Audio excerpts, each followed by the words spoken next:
इस विचारधारा इस अन्याय के खिलाफ बहुजन समाज में SC, ST, OBC माइनॉरिटी के लोगों में जाके भाईचारा पैदा करने का प्रयास करें और भाईचारा पैदा करके फिर वोट की शक्ति को इकट्ठा करने का काम करें। कितने नौजवान हजारों की संख्या में पहुंचे। क्या आप चाहते हो कि यहाँ मेरे हाथ मजबूत हो? तो चाहते हो हाथ खड़ा करें। अगर आप चाहते हो कि यहाँ मेरे हाथ मजबूत हों, क्योंकि जब मेरे हाथ मजबूत होंगे तो आप बताओ क्या आपकी तरफ कोई आंख उठा के देख लेगा? क्या हमारी किसी पूजा भील बहन या कार्तिक की पत्नी हमारी बहन या नीतू हमारी बहन के आंसू टपके ले क्या हमारे लोगों की कोई बलि चढ़ा देगा क्या? क्या किसी राजा के राजमहल की नींव में हमें को छिलवा देगा क्या? तो फिर आपको सिर्फ रैली में आने से काम नहीं चलेगा। फिर आपको आज यहाँ से संकल्प लेके जाना पड़ेगा। एक संकल्प तो ये कि 20 अगस्त को हम लोग जयपुर पहुंचेंगे। पहला संकल्प तो 20 अगस्त ही है प्रभात जी। 20 अगस्त को जो सामाजिक न्याय सम्मेलन जयपुर में होगा, जो मेहनत हमने की है पूरे प्रदेश में, जो धूप, गर्मी, आंधी, तूफान, सर्दी, बारिश का मुकाबला हमने किया,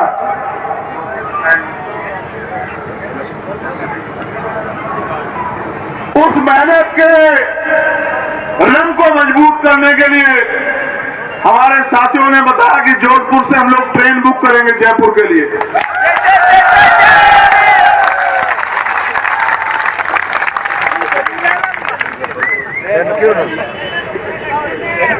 तो 20 अगस्त को आपको जयपुर आना और आपको रोकने के बहुत प्रयास होंगे। हो सकता है 20 अगस्त को कोई प्रोग्राम लग जाए आपके क्षेत्र में, किसी नेता अभिनेता का, किसी मंत्री मुख्यमंत्री का, किसी आपके क्षेत्र के विधायक मंत्री का, और आपको रोकने का प्रयास किया जाए। वो आपको नहीं रोक रहे होंगे, वो आपकी जो ताकत बनने जा रही है उसको रोकने का काम करेंगे। और इसलिए करेंगे क्योंकि वो इस बात को जानते हैं कि अगर आपकी ताकत बन गई तो फिर आपको अन्याय सहने के लिए कोई मजबूर नहीं कर सकता। फिर आपकी सामाजिक, आर्थिक, राजनीतिक स्थिति बदलेगी। इसलिए आपको रोकने का प्रयास करेंगे। इसलिए मैं आपसे कहूंगा कि चाहे आंधी आ रही है, तूफान, चाहे कोई और मुसीबत आ जाए, आपके प्यार की कद्र करते हुए मैं आपका इंतजार करूंगा 20 अगस्त को जयपुर में। दूसरी बात, खाली आपके आने से काम नहीं चलेगा। हमारा मुकाबला सरकार के लोगों से है। हमारा मुकाबला उनसे है जो धन्ना सेठ है, बड़े बड़े उद्योगपति हैं, जिनके करोड़ों करोड़ रुपए के बिजनेस हैं, जिन्होंने बहुत बड़े बड़े भ्रष्टाचार किए हैं। यहाँ की सरकार के लोग कह रहे थे कि पिछली सरकार के मुख्यमंत्री ने भ्रष्टाचार किया। मुझे लगता है कि अब उनका भ्रष्टाचार खत्म हो जाएगा कुछ दिन में, आप देख लेना, क्योंकि चोर चोर मौसेरे भाई हो रहे हैं सब लोग। इसलिए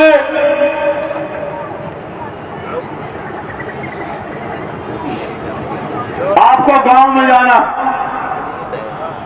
और गांव में जाके जो भाई यहां नहीं आया उसको भी ये संदेश देना है कि हमारे आत्मसम्मान की लड़ाई है, स्वाभिमान की लड़ाई है, और आपको मेरे साथ 20 तारीख को जयपुर चलना है। ये काम भी आपको करना होगा।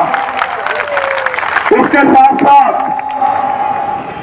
जो मैंने संघर्ष करके लोगों को तैयार आपने कर लिया, विश्वास पैदा कर लिया, उसको वोट की शक्ति के रूप में बदलने के लिए आपको अपने बूथ के संगठन को भी मजबूत करना पड़ेगा। जब आप अपने बूथ के संगठन को मजबूत कर लोगे, मैं साधारण भाषा में समझाता हूं, जैसे किसान की फसल तैयार हो जाती है तो उस पर दुश्मन की भी नजर रहती है, चोर लुटेरों की भी नजर रहती है, विरोधियों की भी नजर रहती है। कोई सोचता है इसकी फसल बर्बाद हो जाए, कोई सोचता है इसकी फसल चोरी हो जाए, कोई चाहता है इसकी फसल को नुकसान पहुंच जाए। और फिर प्राकृतिक मार भी होती है। पता नहीं 20 तारीख का मौसम भी कैसा होगा, मुझे नहीं पता, लेकिन मैं आपसे कह रहा हूं कि जब फसल तैयार हो जाती है तो उस फसल को घर तक लाने के लिए फसल काटने वाले और उसको उठाकर घर तक लाने वालों की जरूरत होती है। जो संघर्ष से आपने समाज में उम्मीद विश्वास पैदा कर लिया है, उसको बूथ तक वोट के रूप में ले जाने के लिए आपको बूथ के संगठन की जरूरत पड़ेगी। आपके बीच के जो गरीब नौजवान अपनी मेहनत को आजमाने के लिए इस बार 2023 में मैदान में आएंगे, उनकी मेहनत को कामयाब करने के लिए, उस वोट को उनके पक्ष में लाने के लिए, डलवाने के लिए आपको बूथ के संगठन की जरूरत पड़ेगी। इसलिए आपको अपने बूथ का संगठन की जिम्मेदारी लेके अपने बूथ को भी मजबूत करना। आज 2 दिन पहले आपने देखा होगा कि दिल्ली में नई संसद का उद्घाटन हुआ और उसी दिन देश का गौरव बढ़ाने वाली हमारी महिला पहलवान बेटियों को किस तरह के न्याय का सामना करना पड़ा, आपने देखा? किस तरह से उनके बाल पकड़ के सड़कों पे घसीटा गया, उनको पीटा गया, उनको बेइज्जत किया गया, उनको रुलाया गया। वो भी किसान कमेरों की बच्चियां हैं और सरकार उनके आत्मसम्मान को चोट पहुंचा रही है। सरकार जो केंद्र की है वो अपराधियों का संरक्षण करके न्याय के बीच में बाधा पैदा कर रही है।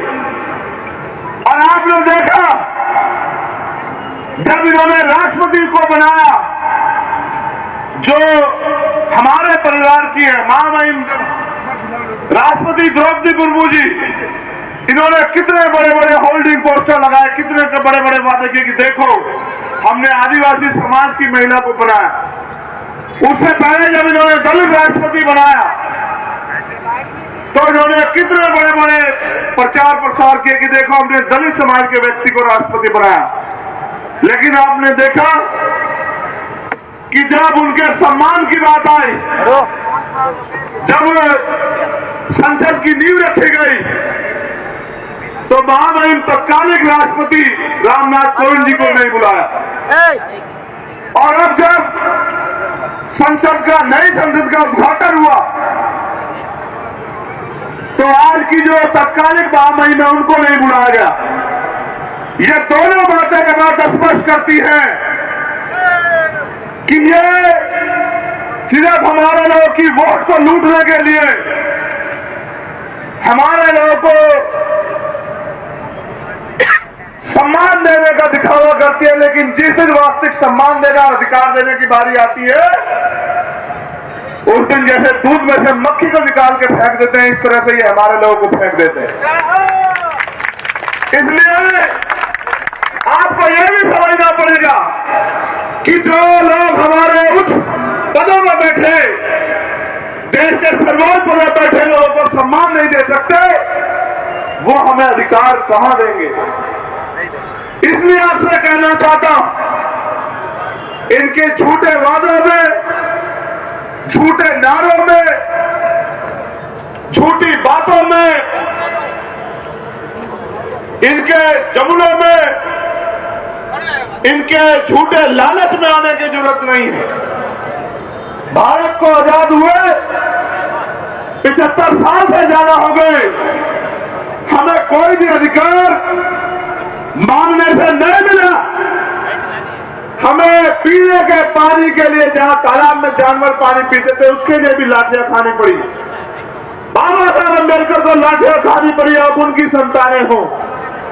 ये बात इस बात को स्पष्ट करती है कि जो हमें पीने के लिए साफ पानी देने को राजी नहीं थे, वो हमें अधिकार आसानी से नहीं देंगे। इसलिए हमें इनका भरोसा छोड़ के अपनी ताकत बनानी पड़ेगी। जब ताकत हमारे हाथ में होगी, काशीराम साहब कहा करते थे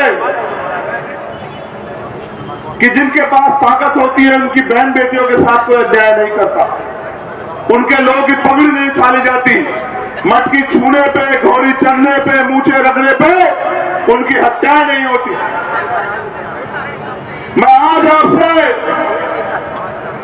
क्योंकि मैं आपसे हूं, मैं किसी रानी महारानी का बेटा नहीं हूं, आपकी तरह प्राइमरी स्कूल के हेडमास्टर का बेटा। मैं आज आपसे पूछ रहा हूं, क्या भारत के लोकतंत्र में गरीबों को ताकतवर बनने का अधिकार नहीं है क्या? अगर है तो हमें भी अमीरों को इस बार इग्नोर करके एक तरफ हटा के गरीबों के हाथ में ताकत देनी चाहिए। देनी चाहिए नहीं देनी चाहिए? बताओ। देनी चाहिए। आप ये भी सोचो, मैंने शुरू की लाइन से इतिहास की बात की थी, आप ये भी देखो, जिन भीम आर्मी के नौजवान साथियों ने अपने प्राणों की भी परवाह नहीं की, किसी राजनीतिक सुख की परवाह नहीं की और हर लड़ाई को लड़ा, ना किसी राजनीतिक नफे नुकसान की परवाह की, क्या वो आपको, अगर उनको ताकत मिलेगी तो क्या आपके अधिकारों की रक्षा नहीं होगी? क्या बताओ? होगी। नहीं, जोर से बताओ। होगी। मैं एक बात पे और आपकी गौरव करता हूं, ये बात आपको बतानी जरूरी है। हाँ जी। जब आपकी लड़ाई लड़ने के लिए भीम आर्मी आजाद समाज पार्टी के लोग जाते हैं, जो ताकतवर व्यक्ति ये सोचता है कि उसको कोई कुछ नहीं कर सकता, चाहे वो रेप कर दे, हत्या, लेकिन भीम आर्मी आजाद समाज पार्टी के संघर्ष से जब वो व्यक्ति जेल जाता है तो वो फिर अपनी ताकत का दुरुपयोग करके, अपने धन का दुरुपयोग करके भीम आर्मी आजाद समाज पार्टी के लोगों को नुकसान भी पहुंचाता है। इसका उदाहरण भी बताता हूं।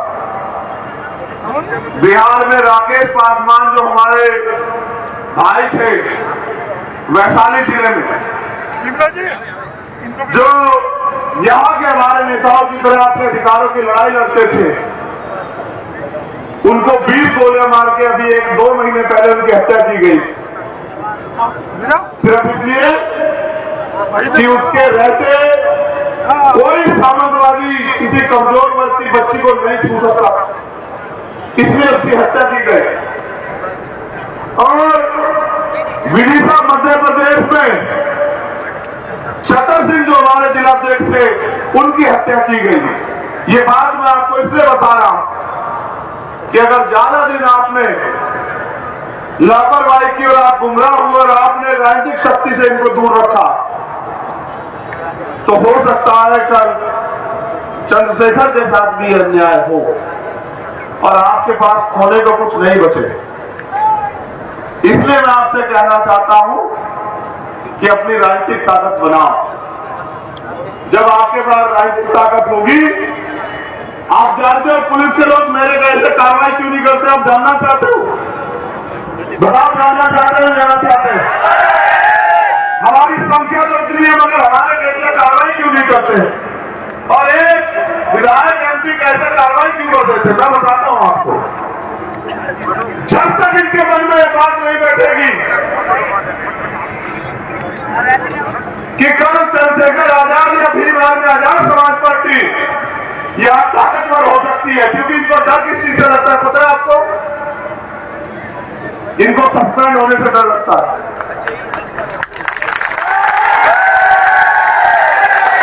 इनको ट्रांसफर पोस्टिंग से डर लगता है, इनको चार्ज न मिलने से डर लगता है,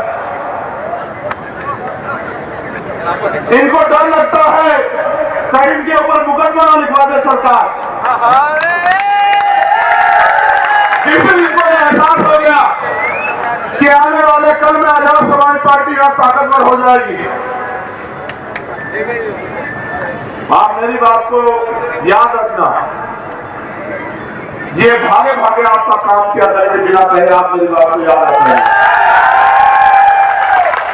जिस दिन इनको एहसास हो गया कि अगर इनकी बात नहीं मानी तो कल ये ट्रांसफर पोस्टिंग भी करेंगे और अपने पद का दुरुपयोग करने के आधार पे आपके खिलाफ मुकदमा लिख के जेल भी भेजेंगे, घूसखोरी करने में जेल भी भेजेंगे। तो फिर ये आपके काम को जोड़ के करेंगे। मैं ये नहीं कहता कि सारे पुलिस के लोग बुरे हैं, मगर मैं ये भी नहीं कहता कि सारे अच्छे हैं।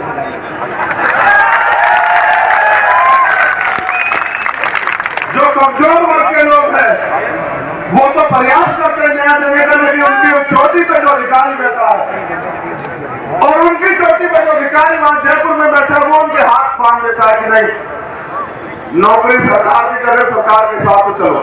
इसलिए मैं आपको कहना चाहता हूं कि सब ठीक हो जाएंगे, चाहे पुलिस के लोग हो, एडमिनिस्ट्रेशन के लोग हो या सामंतवादी लोग हो, सब ठीक हो जाएंगे अगर आपके पास राजनीतिक ताकत हो गई। इस बार इतनी ताकत बढ़ा दो कि जयपुर में किसी के किसी चलेगा। इतनी ताकत इस बार बढ़ा दो क्योंकि समय कि जयपुर में झंडा आपका हो।